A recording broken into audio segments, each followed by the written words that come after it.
contingencies and modeling, which are more to do with liabilities, right? So remember, quant is very much assets based, and a actuary is very much a liability based discipline. And so that's where it's split. So I think, I've had a previous interview with Juno, which I hope that you listen to, which I think would be helpful here. And it's, what do you want to do? Because with QuantFi, it's not, you don't get recognized the same way that you do as an actuary, because there's no necessarily governing board and that sort of thing, because you haven't done board exams in order to qualify as a QuantFi. As much as you do a lot of courses and rigor, it isn't just recognized as a profession at this point in time. So what you could do is you could continue and do actuarial science and specialize sort of in the investment space.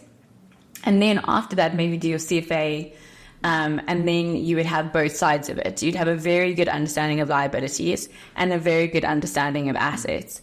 If you do the QuantFi route, it doesn't mean that you can't become an actuary. Yeah. It just means that after your 4-year degree, right, at UCT, getting a BSI in QuantFi, you would then have to go write your actuarial board exams. Yeah. So you'd have to do life contingencies through ASA, and you'd have to do modeling through ASA. So it doesn't stop you from being able to do it. It just means that you take a slightly different route.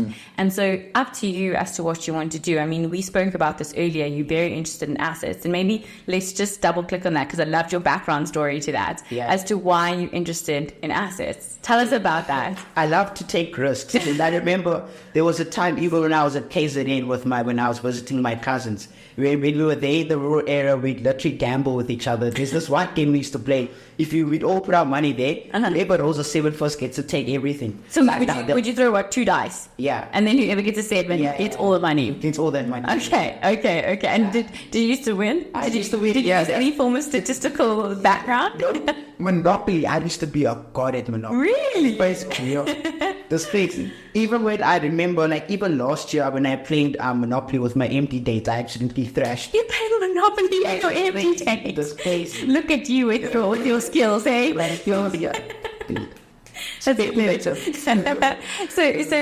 obviously you said you like risk, but it's the risk with the potential of reward, right? So it's not risk in the pure sense that we've talked about in intros. It's not that sort of let's avoid a risk. It's saying let's take a risk and then get a potential reward. That's what attracts you, right? So would you then want to be in a hedge fund or managing an investment portfolio? What is it sort of where that you see yourself in the future?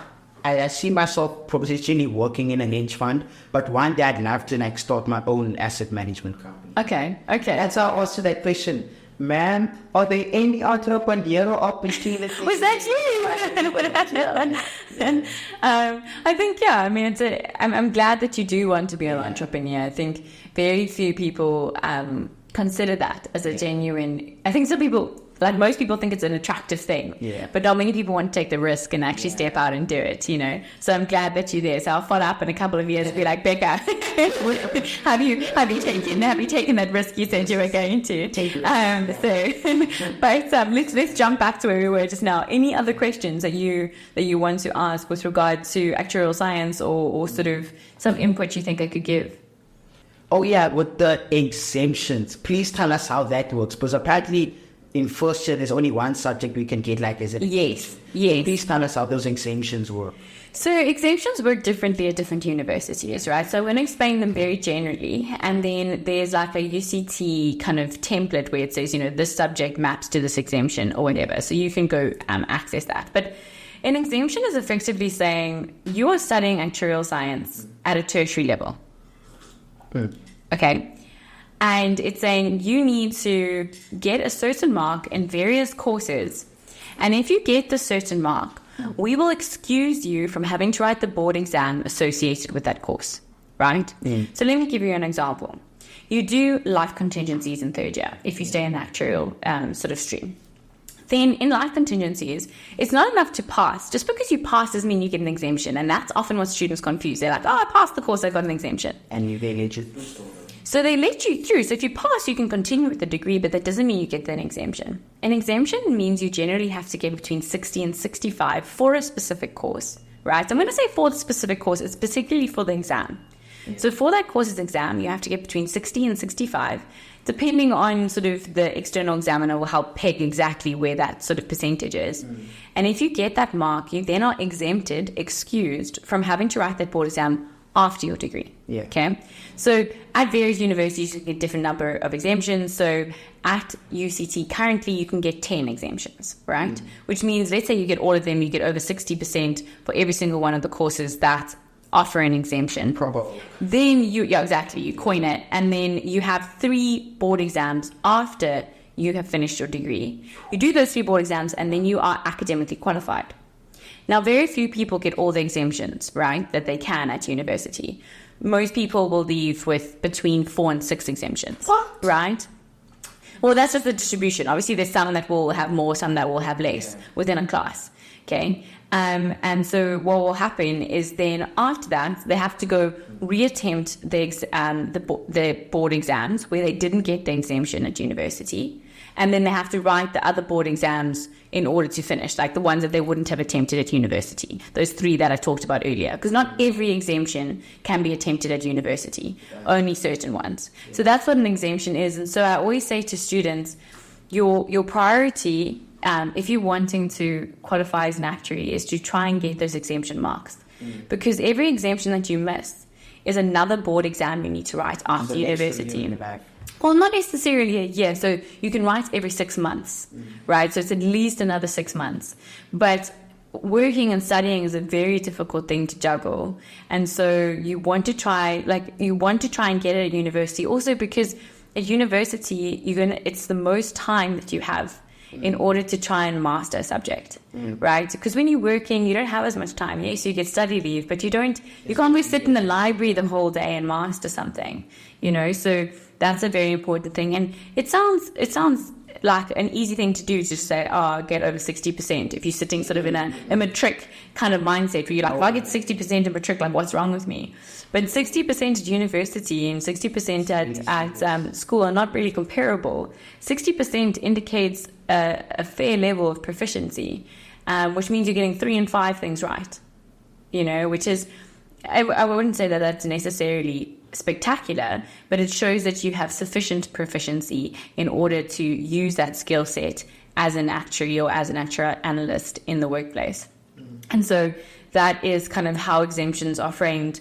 But the thing is with exemptions at any university, what's difficult about understanding it is often one exemption is made up of numerous courses. So, for example, one of your stats exemptions is made up of the exams in various stats courses across different years. So what that exemption is? So getting that exemption is not just one exam. It's actually doing well in numerous exams, and the average of those exams, or the weighted average of those exams, has to be 60. So what's difficult there is that you becoming very good at doing weighted averages, because you're trying to figure out, if I got this for this exam, I get this for this exam, you're doing all these algorithms. So that's the difficult thing with exemptions. It's not just one exam as one exemption. Sometimes it can be a couple of exams as one exemption.